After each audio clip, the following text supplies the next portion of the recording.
Hello, welcome back to Party Crafting. Today, I feel like continuing my eeveelutions doll series. I've got them all lined up here behind me, and there is a playlist if you want to watch them all after this video. The whole theme of the eeveelutions as characters or as dolls has obviously been done before, so I really wanted to try and change it as much as possible.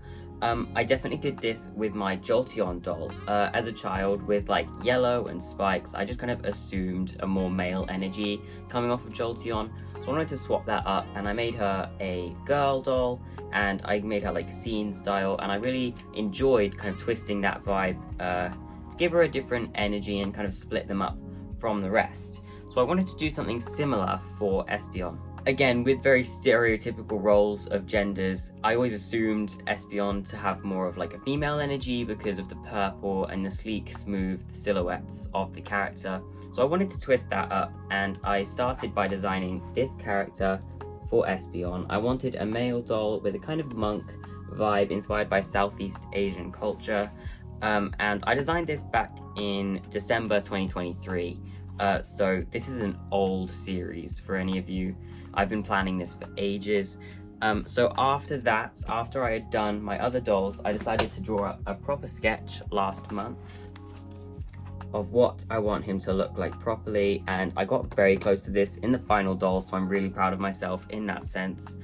So I think with all of that out of the way, we can start prepping the doll for customization. For Espeon, I really wanted to use my Huntsman Ever After High doll as a base. I really want a varied range of body types within the series, as much as I can with the dolls that I have.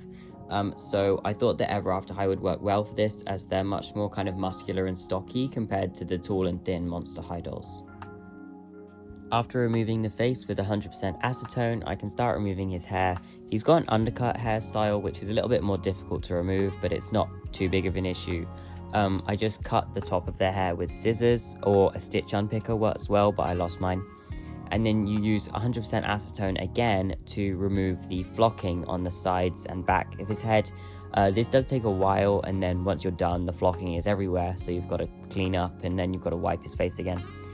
But after all that's done, the prep is sorted and we can sand and paint the base body.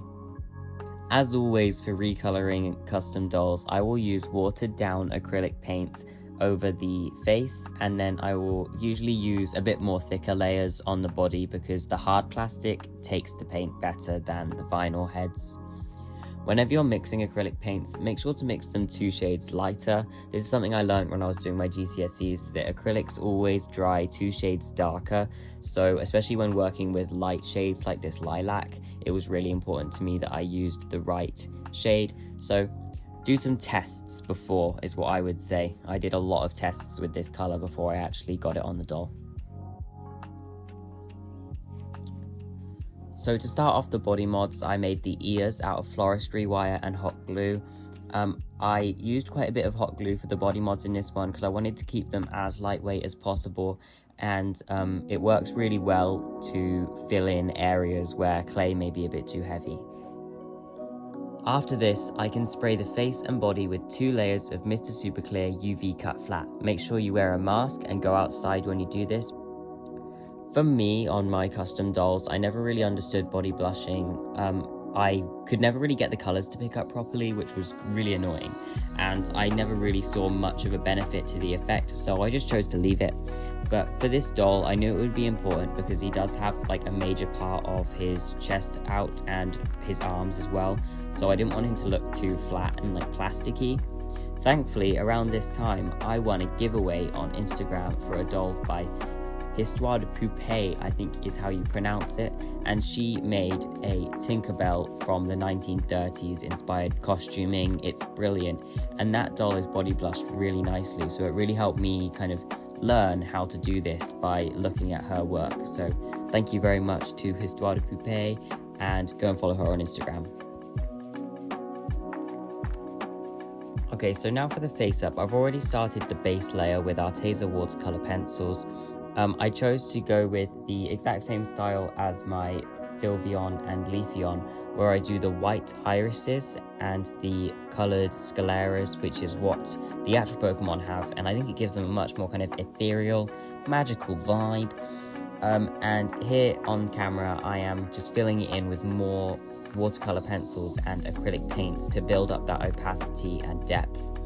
I also started using a technique that I saw on Delightful's videos, where she highlights the under eyes and the above the lips with white watercolor pencil, and it brings in a lot more life, especially for a male face up where you kind of have to go quite simple with it before it kind of teeters into a bit more feminine than the vibe that I was going for my doll. So this helped a lot to bring in a bit more depth and life to the character's face.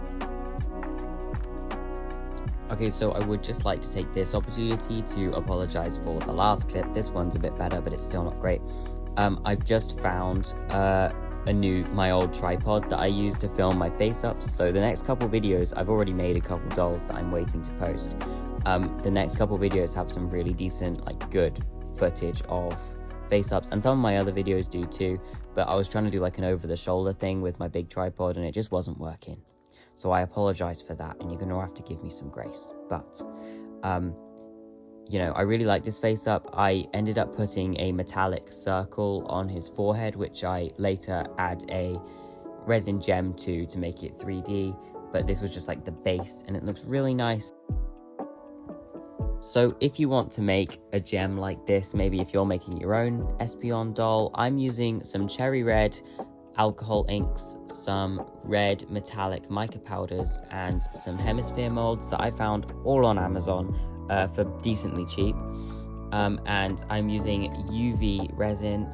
Make sure to like close the curtains just because it can kind of start curing while you're mixing it, which is a nightmare because it kind of just turns to goop and you can't do anything with it.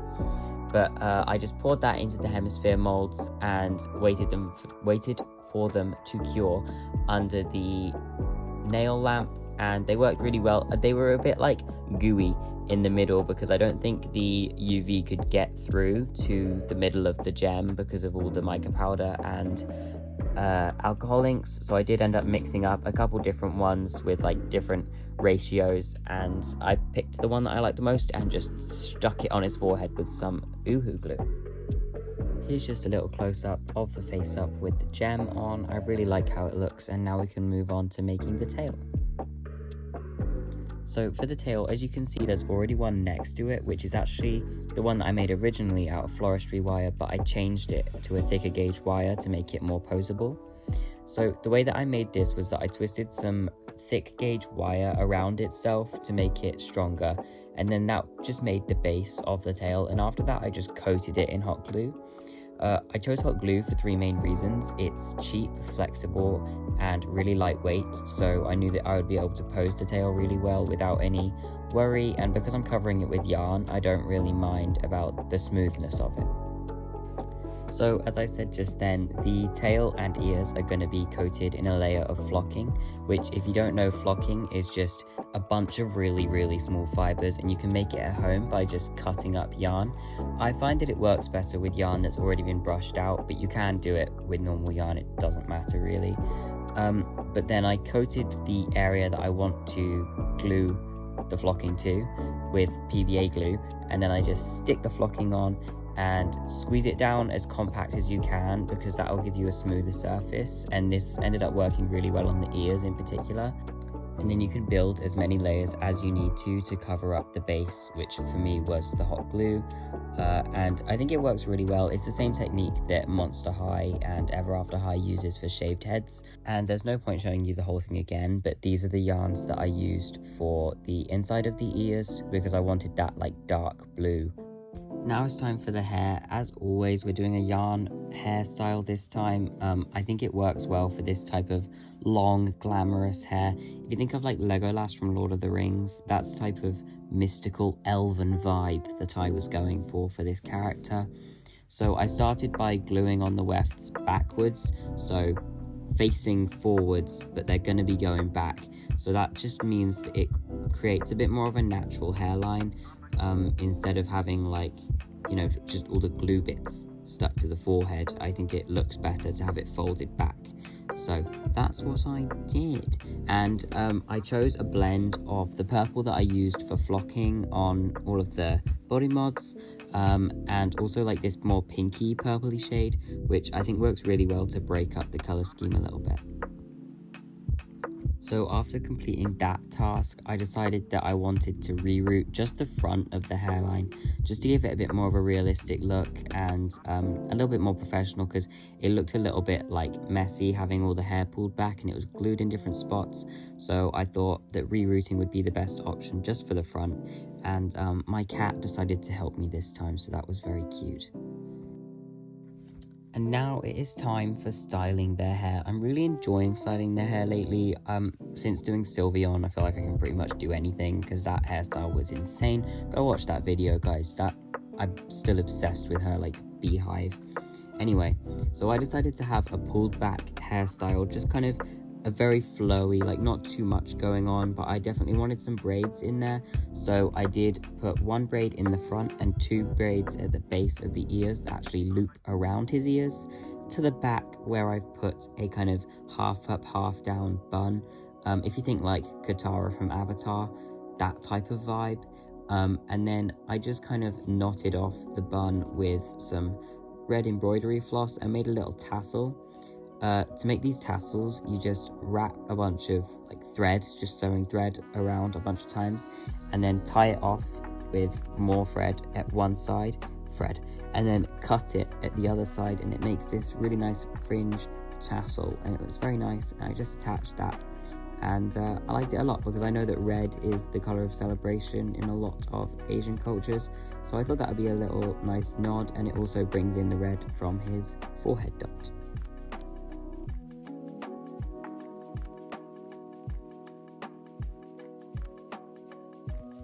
It's clothes time. For the clothes, I wanted like very simple like robes, but also got to jazz it up a bit, got to make it interesting and fun and Pokemon-y. So I chose to use this like tie-dye fabric that I had left over from actually my GCSE exam piece for art. And yeah, I didn't need it anymore, so I just chopped it up. And it was like the perfect colors. It was like mainly purple and then some little bits of pink and blue in there.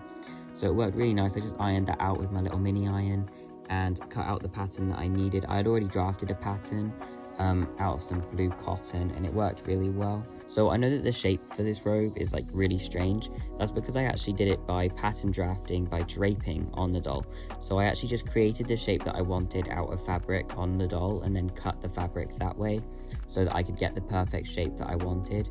So this wider portion is actually for the front of the doll, and that's because I wanted it to cover a bit more surface area, whereas the back piece, one, it's covered by hair, and two, it doesn't need to cover like as much, so it just is a bit thinner.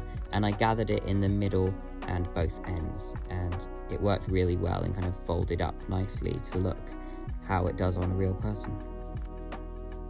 For the trousers, although they're simple in like creation, I'm really proud of them because they were actually pattern drafted by me.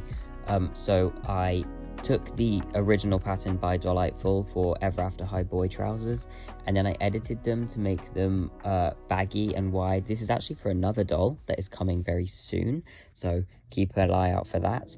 But I realized that they worked perfectly for this doll as well, so I just used the pattern again with this white satin that I bought. For these trousers, because I chose a silk, like satiny fabric that frays really easily, I decided it would be better to do French seams. So French seams is just a regular seam, but instead you do it kind of backwards and the seam ends up being completely encased in itself on the inside. There's lots of really good tutorials on the internet that I'm sure are very easy to find on like YouTube and TikTok and all these places.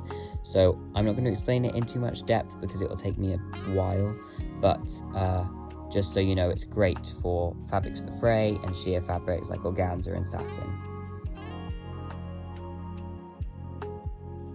Okay, so these are the complete trousers. I ended up just doing a rolled hem on the waistband for the like seam, just because I got a little bit obsessed with clean seams and fraying stuff. So I made sure that that was very nice because the waistband is quite like a high traffic area, same as the cuffs. So I did rolled hems on the cuffs and the waistband, and then I just added two hook and eyes, on the back, and left space at the top for the tail to come through. And that was basically the trousers finished. They're really nice. And then I used some they were like a bit too baggy on the waist, and I wanted to give them a bit more shape anyway. So I put in these kind of pleats at the front with some Uhu glue. I just kind of folded the fabric over and stuck it to itself. These little 1 centimeter pleats, and they look really nice when they're on, and they add a little bit more shape to the trousers instead of just being kind of straight down, because it sits a bit different on doll scale. At the last minute, I decided that the robes needed just a little bit more kind of oomph, a little bit more drama. So I created this flowing piece of fabric in the same technique that I did for Leafeon's ears. So I kind of laminated the fabric pieces with PVA glue and really thin jewelry wire to make it posable. I did this just because I felt that in like taking photos and things, I'd want the fabric to look like it's going in the wind, and it just wouldn't do that naturally. So I manufactured it with wire and some glue, and it worked really well. And then I just sewed it onto the shoulder of the robe. As the very final touch, I made the shoes. These ones were really simple. Just some little cut out pieces of warbler that I heat formed around his foot, and then I added the little red resin gem to match the one on his forehead, and I really like how they look, and they kind of look like wood, so I left them as they are, just as warbler, and didn't paint them because I thought they looked very nice. That's it, those shoes were the last piece of our Espeon doll, so now let's get on to the final reveal.